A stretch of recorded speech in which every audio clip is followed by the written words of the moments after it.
Lützebäuer Klassiker. Traditionell Rezepter brett fir op den Tisch. A jeder Renners agelöden.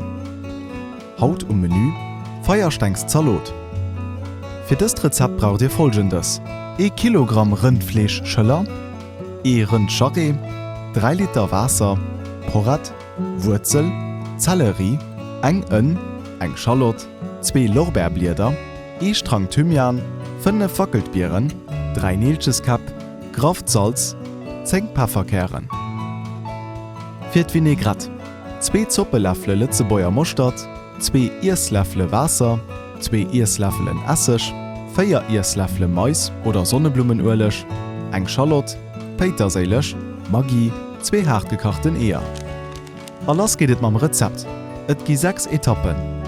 Rindfleisch an de Rind Charré an den Dëppe ginn, mat ca. 3 Liter kalem Wasser bedecken, an un Kache bringen. Dotëschend immer ërem de Schaum aufschaffen.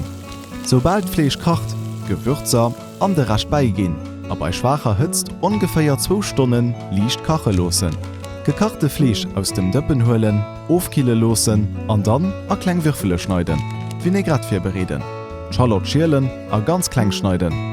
Muster a Wasser beigin a gut reieren, dann Essig, Ölig, Maggi, Salz, Pfeffer a Petersilie drauf vermischen. Fleischwürfelen an Vinaigrette gin, gut vermischen, an Eier dabei machen. Am Kühlschaf 2 Stunden marinéiere losen, an dann servieren. Das war das Rezept vun der Feierstengs Zalot. Wollt ihr et eurem Rezeptbuch dabei fügen? Da lädt Rezept am PDF-Format auf.